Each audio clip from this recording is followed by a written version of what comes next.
daun-daun yang sudah layu, dan ibu-ibu menyiapkan makanan dan minuman.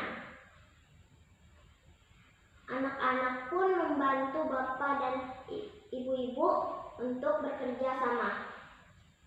Demikian cerita Kayla. Semoga lingkungan Kayla tetap sehat dan tidak ada sampah sama sekali. Terima kasih dan selamat siang. Mohon teman-teman kita belajar dan membanggakan kepada Yesus. Amin. Terima kasih Yesus untuk pelajaran ini. Kami mau belajar tentang dan lindungi kami demi Kristus Tuhan kami. Amin. Bapa dan Tuhan kami, amin. Amin. Dalam nama Bapa, Putra, dan Kudus. Amin. Selamat pagi anak-anak yang pintar. Hari ini bersama Ibu Siska kita akan belajar menghitung, melanjutkan pembelajaran kita menghitung. Anak-anak boleh melihat dari buku tematik 1B halaman 32. Halaman 32. Di situ ada soal hitunglah bola yang sama warnanya, lalu jumlahkanlah semua bola yang ada di keranjang. Misalnya ini bolanya ada warna merah dan warna biru. Yang warna merah ada berapa dihitung, lalu tulis di sini. Lalu warna biru ada berapa ditulis di sini, lalu dijumlahkan. Ini dengan ini lalu dijumlahkan, hasilnya ditulis di kotak sebelah. Lalu berikutnya ada nomor di bawahnya juga diselesaikan. Setelah menyelesaikan yang ada di buku paket, Ibu Siska akan mengirimkan soal selanjutnya di WA. Nanti anak-anak boleh melihat soal selanjutnya lewat HP. Begitu untuk pembelajaran tematik bersama Ibu Siska. Dan nanti di pembelajaran kedua, anak-anak belajar agama Katolik bersama dengan Pak Alan. Tetap semangat, tetap sehat untuk hari ini, dan salam Joyce. Hello students grade 6, good morning. How are you today? I hope you are fine. Semoga kalian semua dalam keadaan baik-baik saja ya. Today we are going to learn about tell and experience, yaitu menceritakan pengalaman.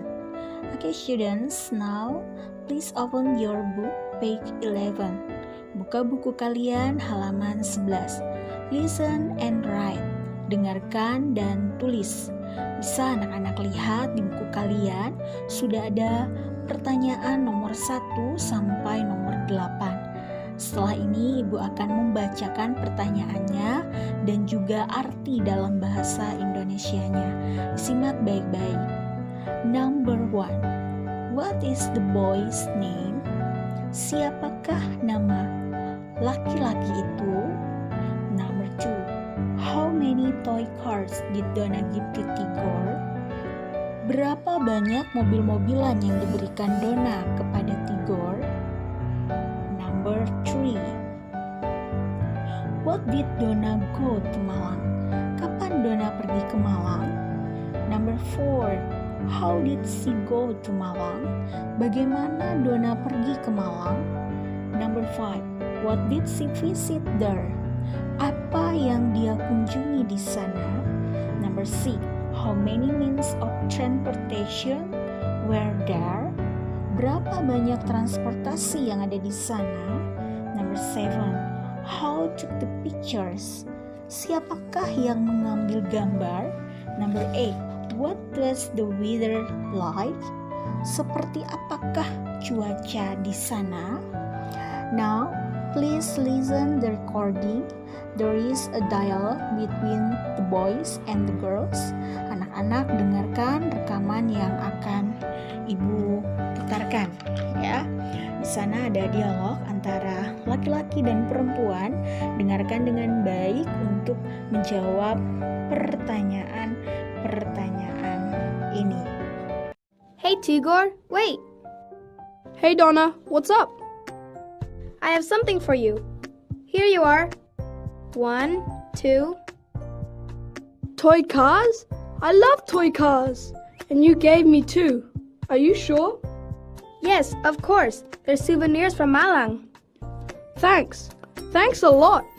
They are so cool. When did you go to Malang? Last Sunday.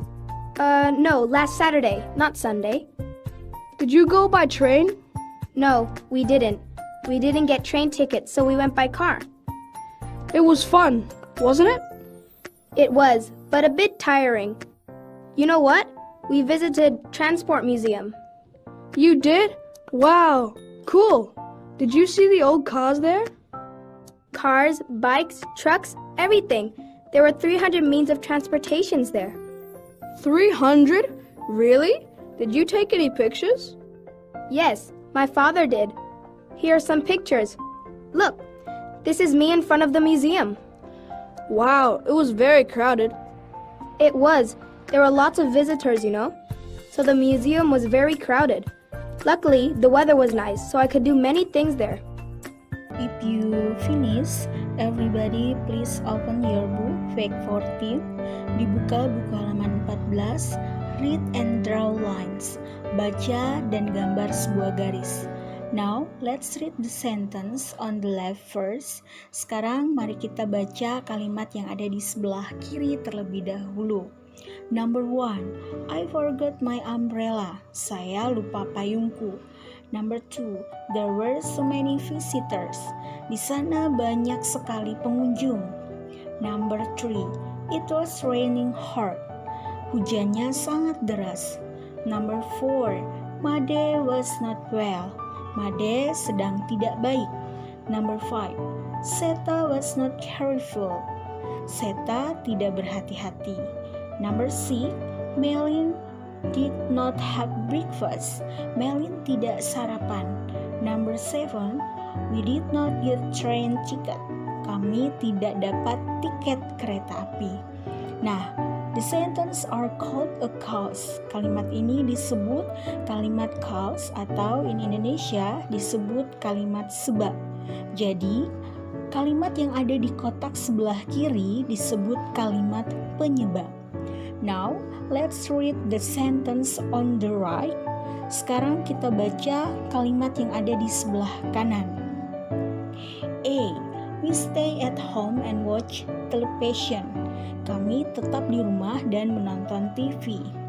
B. He did go to school. Dia tidak pergi ke sekolah. C. The museum was very crowded. Museumnya sangat ramai. D. She had a stomach. Dia sedang sakit perut. E.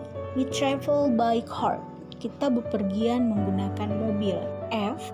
I got wet. Saya basah. G. He hurt his finger.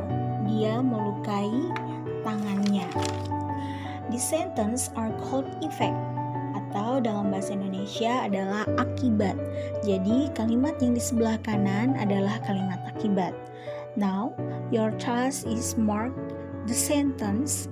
Tugas kalian adalah mencocokkan kalimat yang ada di sebelah kanan dan juga sebelah kiri. Seperti contoh yang nomor 1. Bisa anak-anak lihat kalimat penyebabnya, ya. Di sini anak-anak bisa melihat kalimat penyebabnya adalah I forgot my umbrella. Jadi saya melupakan payungku. Nah, mari kita lihat efeknya atau akibatnya. Jika kalian tidak memakai payung, maka akibatnya adalah jawabannya bisa anak-anak lihat di sini berarti yang F, ya. I got wet. Jadi saya basah karena tidak memakai payung. Nah, jadi bisa anak-anak buat garisnya number 1 ya, yang di sebelah kiri ke bagian yang F. Sekarang Anak-anak bisa lihat kalau di buku paket itu jawabannya E. Itu salah ya. Yang nomor 1 bisa diganti jawabannya F. Nah, untuk selanjutnya, number 2 until number 7, nomor 2 sampai nomor 7 dikerjakan sendiri. Kalian cocokkan dengan yang di sebelah kanan. Okay, students, that's all for today. Thank you for your attention and Jesus bless you.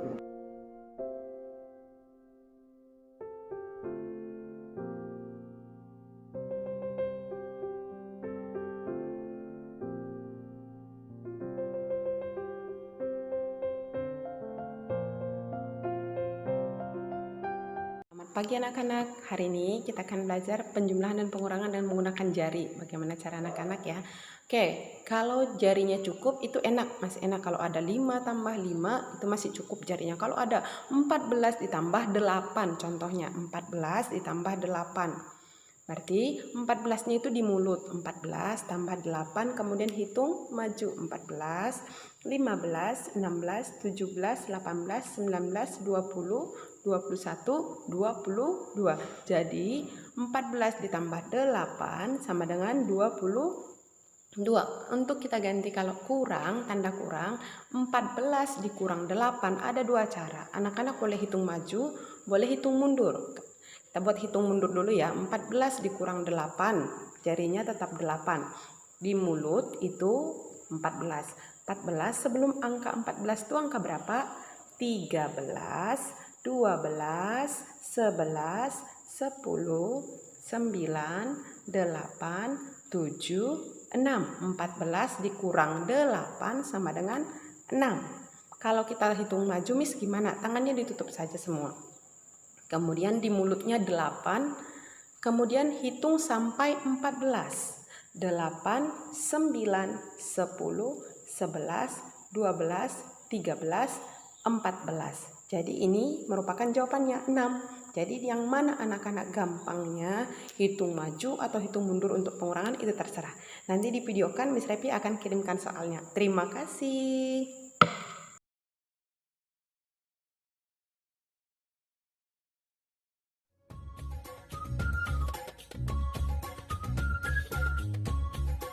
Sampah merupakan permasalahan kehidupan manusia sejak lama. Setiap tahun, jumlah produksi sampah terus meningkat. Contohnya seperti di ibu kota Jakarta. Setiap harinya memproduksi sampah sekitar lebih dari 7.000 ton. Secara umum, sampah diartikan sebagai bahan material yang dibuang dari sumber aktivitas manusia maupun proses alam dan belum memiliki nilai ekonomis.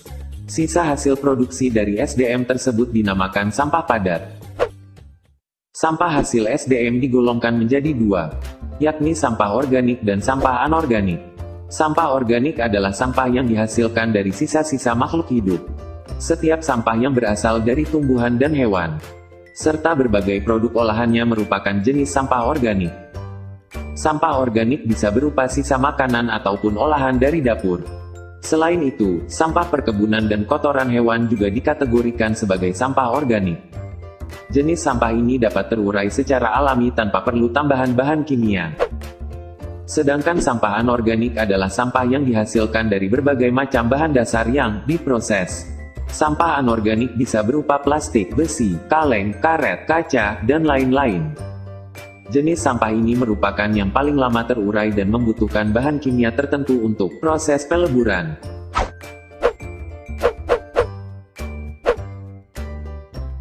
Selain itu, ada juga sampah yang dikategorikan sebagai sampah B3. Barang-barang pada sampah jenis ini bisa berupa kamper, baterai, obat anti nyamuk, aerosol, poli dan pembersih lantai. Setiap jenis sampah mempunyai alur penanganan yang berbeda. Umumnya, sampah organik dapat diproses ulang menjadi pupuk kompos. Sedangkan sampah anorganik akan didaur ulang sesuai dengan bahan dasarnya dan dapat dipergunakan kembali. Di kota-kota besar, kini sudah tersebar petugas bank sampah. Kita bisa menjual sampah anorganik tertentu untuk menghasilkan nilai ekonomis dari sampah yang kita miliki. Masyarakat kita terbiasa mengikat erat plastik sampah sebelum dibuang. Ternyata hal tersebut merupakan perilaku yang salah. Sebab, dengan mengikat plastik sampah justru akan mempersulit petugas pengelola sampah saat memilahnya.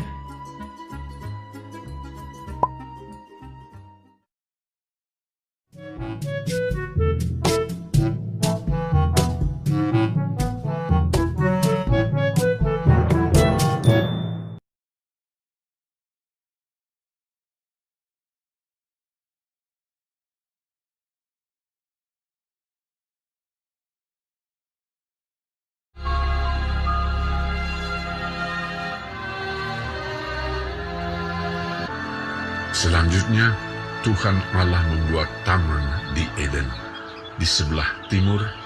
Disitulah ditempatkannya manusia yang dibentuknya itu. Lalu Tuhan Allah menumbuhkan berbagai-bagai pohon dari bumi, yang menarik dan yang baik untuk dimakan buahnya. Dan pohon kehidupan di tengah-tengah taman itu, serta pohon pengetahuan tentang yang baik dan yang jahat. Ada suatu sungai mengalir dari Eden untuk membasahi taman itu. Dan dari situ, sungai itu terbagi menjadi 4 cabang. Yang pertama, namanya Pison.